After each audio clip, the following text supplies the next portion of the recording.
Good evening. This is a short reflection, a few moments about Maundy Thursday, the Thursday before Easter. Maundy coming from the Latin mandatum, which is the first word of the verse, I give you a new commandment, love each other as I have loved you. So that's where that term comes from, and it's the time when we mark the Last Supper, or the first time communion is celebrated.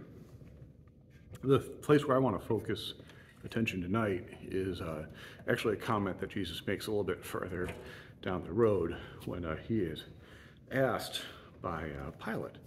He is asked, "Are you the king of the Jews?" This is in John 18. And Pilate asks him, and Jesus answers, "My kingdom is not of this world. If my kingdom were of this world, then my servants would be fighting, that I might not be delivered, but as it is, my kingdom is not of this realm." Pilate therefore said to him, "So you are a king?" Jesus answered, "You say correctly that I am a king." So this is a moment where, it's a profound disconnect. Jesus is saying, yes, I am a king, and Pilate is hearing that word to mean what he expects it to mean.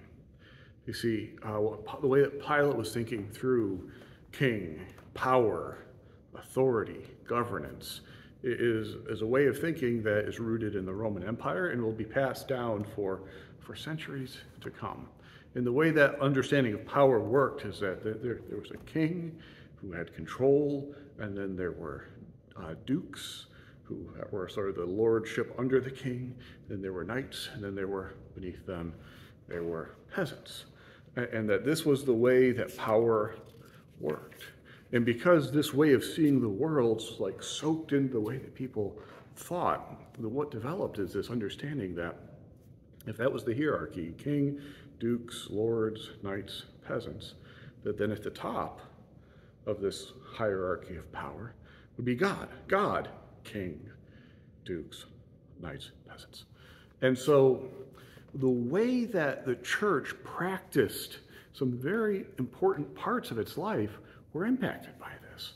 One of them was communion.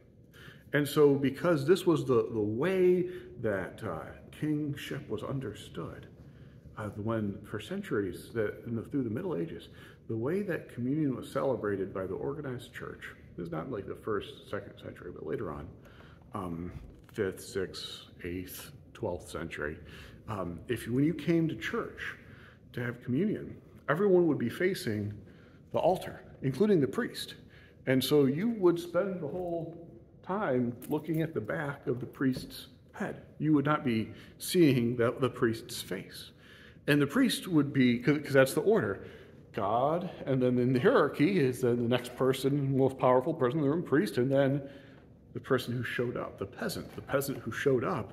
They're the least powerful person, and so they're sort of in the back, and they can look on as the more powerful people do their thing, as they're all looking at the one who's more powerful than them.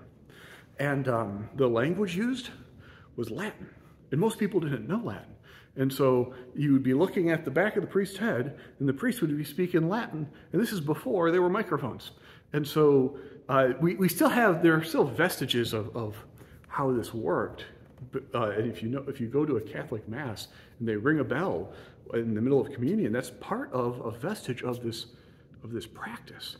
Because what would happen is in a cathedral, which is built in the shape of a cross, there would be 3 places that where a priest would be celebrating Mass, celebrating communion.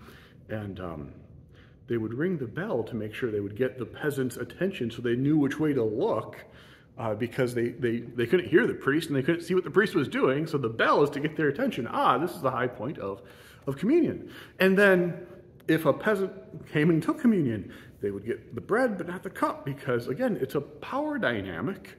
Who gets the bread and the cup? Well, it's not the peasants, right? It's not the normal, everyday, regular people. And how often do you have communion? You have communion once a year, in part because power is scary. You don't get too close to it. It might cause problems.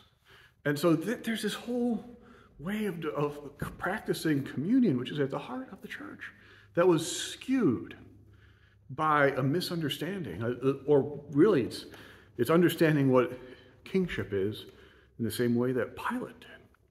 And thankfully, and I mean this so very deeply, thankfully, the church has kept reading about Jesus, kept on reading the Gospels. And at one point, it was realized, this isn't how Jesus ate. Jesus walked into town, looks up at Zacchaeus and says, I will eat at your house. Salvation has come to your house. Invite your friends. Here we go. Jesus feeds thousands of people without any power structure.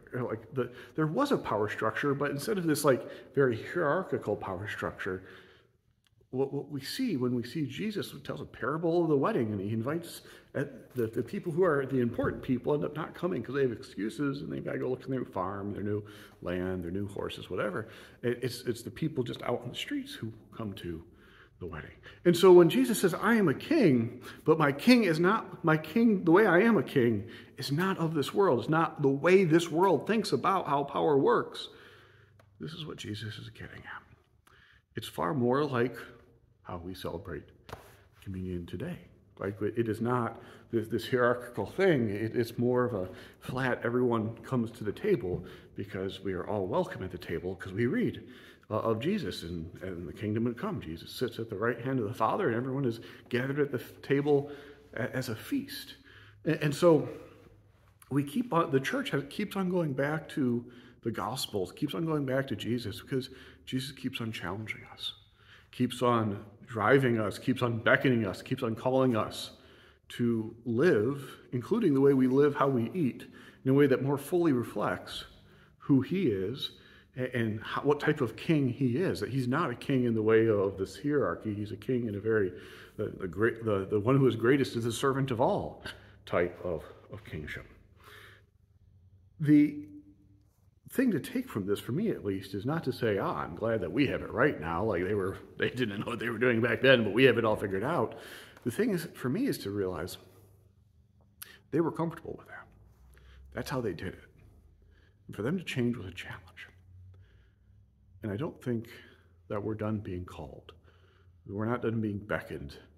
That there's more for us to learn, for us to ponder, to look at the way that Jesus ate and the way that Jesus did a lot of things, but tonight we're looking at communion, and ponder what are the ways we need to look at so that we can more fully embody being part of this kingdom that Jesus is king of.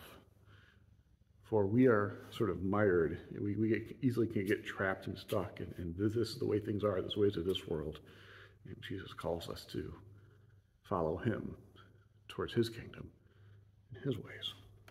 And so I pray that we will together as a church continue to seek to follow Jesus, and knowing that will mean changing over time as we follow him.